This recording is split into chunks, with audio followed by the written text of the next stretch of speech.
హైడ్రా బాధితులకి అండగా ఉంటామన్నారు BRS working president KTR. బాధితులు తెలంగాణ భవన్లో ఫిర్యాదు చేయాలన్నారు. హైదరాబాద్లో ఆక్రమణల విషయంలో ప్రభుత్వం అమానవీయంగా ప్రవర్తిస్తుందన్నారు.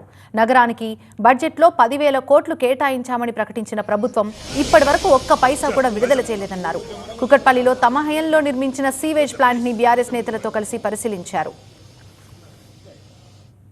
హైడ్రా పేరిట హైడ్రామాలు కాదు, హైదరాబాద్ను బాగు చేసే ఆలోచన చేయండి.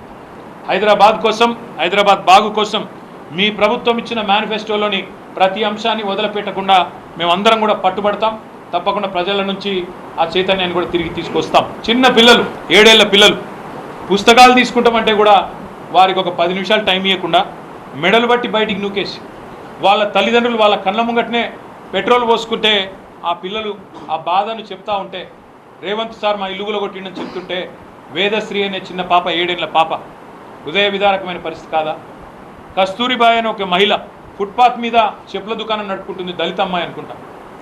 ఆమె చెప్పుల దుకాణాన్ని తీసి బుల్డోజర్ పెట్టి అవతలెత్తి పారేస్తుంటే నేను అడుగుతా ఉన్న ముఖ్యమంత్రిని, మానవత్వం ఉన్న సర్కారు చేయాల్సిన పనేనా ఇది? ఒక ప్రెగ్నెంట్ అమ్మాయి నల్ల చెరువులో ఏమడిగింది ఆ అమ్మాయి? ఆ అమ్మాయిది కూడా వీడియో వచ్చింది. ఏమడిగింది? సామాన్ తీసుకుంటాను, ప్రెగ్నెంట్ నేను, కొంత సమయం ఇవ్వండి అని అడిగింది.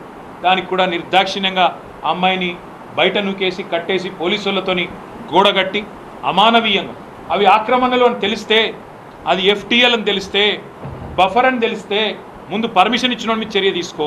తప్పకుండా హైడ్రా బాధితులందరికీ న్యాయపరంగా మేము మా పార్టీ తరఫున మా న్యాయ విభాగం, మా లీగల్ సెల్లు అండగా ఉంటుంది.